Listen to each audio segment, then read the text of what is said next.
Is anyone here job searching at the moment, just out of curiosity?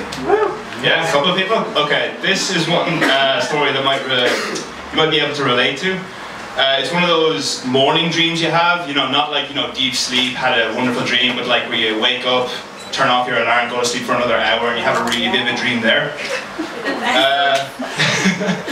I wanted to come up with a really good name that really profoundly captured the whole feeling of it, and after about 2 months I came up with Being Awake, Bitch Shit, Am I Right?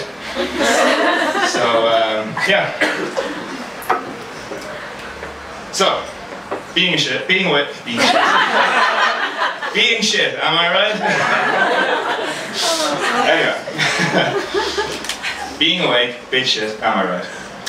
Today was not a productive day. I spent 3 hours recreating the Simpson family on The Sims, just so I could call them the Sims Sons. I accidentally reread Charlie and the Great Glass Elevator by Roald Dahl while cleaning my room. Just when I got settled down to start searching for jobs, Pinterest happened. And now it's 1 in the morning. Are we still on for the movie tomorrow? It's at 7, right? Should be able to make it. Pints after? Can't afford it. Dick bitch, she replied. I retorted with a smiley face. Lying in bed, I stared at my phone on my bedside table. My eyes travelled to the door, the floor, my phone, the door again, my Amy Poehler biography, and back again to the door. Couldn't sleep. Fuck it. I couldn't sleep. My alarm was set. I checked my phone. 3 o'clock. 5 hours to go. Fuck it. Look for jobs till 6. Movie afterwards. Productivity. Shit, am I right? Still 5 hours of sleep left. My alarm started to go off. What? It was... I reached for the little vibrating bastard on my bedside table, and sure enough, it was 8 oh motherfucking clock. I breathed angrily and lazily through my nose. No, another half hour, or hour. I set my alarm for 9 and rolled back over in my fluffy, yet manly, duvet. And that's when I had this dream. In the dream, I stood by a vast loch, surrounded by mountains, and although I couldn't feel anything, I knew it was cold. A soft wind ruffled my hair, and I dreamt that I felt it. I always had ruffle-worthy hair in my dreams. Without turning my head, I knew my brother and sister were standing behind me, unsurprised or impressed with my presence.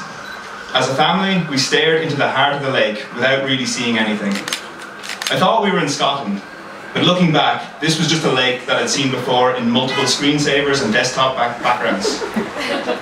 Needless to say, it was heavenly and beautiful.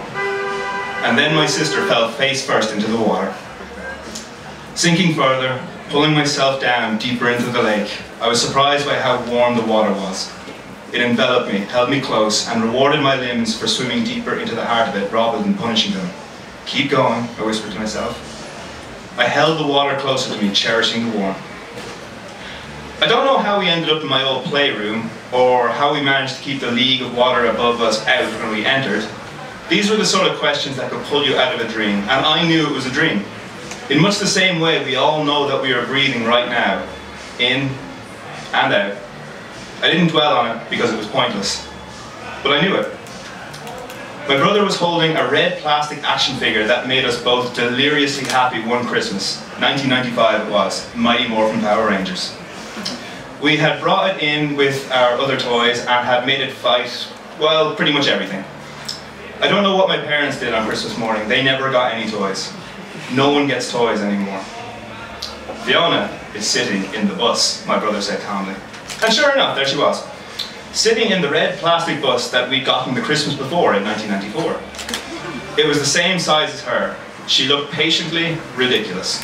And behind her, I marched across the purple and multicolored carpet that I knew intimately from my childhood. I rolled, wrestled, cried, and did handstands on that carpet. I knew that carpet well. It's strange the items we get attached to. This is the thought I had as I reached the toy box. Every child growing up has a toy box. It might not take the form of a box per se. It might be a shelf, a cabinet, a pile. Ours was a box on wheels, and it had 1.5 sides of it blasted with stickers. Stickers of shiny aliens, glow-in-the-dark stickers from Casper the Movie, Jurassic Park stickers, Sonic the Hedgehog stickers, scratch and sniff stickers, which smelled awful. These stickers were worthless, I thought, as I looked on them fondly. We'd planned to cover the entire box, all 4 sides, with stickers. This plan never took off because we moved house, and after we grew into adults, our sticker income was drastically cut short. "Do you remember this?" I said to my brother.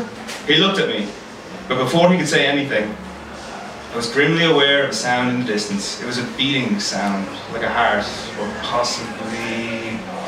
My brother looked at me. He was no longer enjoying our childhood. He stood by the door, expectantly. A tight fear gripped my heart as I clutched at the toy box.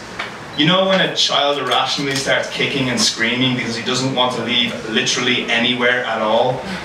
I could feel that sort of tantrum rising in me. I didn't want to leave, but there was water all around us now. And it wasn't a beating. It had a rhythm all right, but it was more of a ringing sound. The water was coming in. I knew I'd be safe if I stayed here, if I stayed in my childhood. The water was warm, so what if we were covered in it? In defiance, I sat down in the water, turning over and pulling the blankets over my head. This was better. A definite ringing now, and a vibration very close to my bedside table, in fact. My brother gave me one last look of futility before disappearing, and I knew I wouldn't see him again. Not like this, not in this space. The entire time he'd been here, the entire time I'd looked up at him in that way younger brothers do, he wasn't more than 7 years old. I reached over, grabbed my phone, and turned off the alarm. My eyes were weighted down with sleep, and I realized I was still somewhere underwater. I pulled the blanket tighter, feeling the warmth all around me and rolling over to face the bedroom door. Could go back, I thought. I'm still in that bedroom. I had a foot in there. As I thought this, I stared at the wooden, non-carpeted floor. It looked cold and boring. That was a floor full of potential splinters right there. It was 9 o'clock, and outside my bedroom window I could hear the rumble of traffic beating against my window pane, like lazy waves against the phantom shore. Hang on.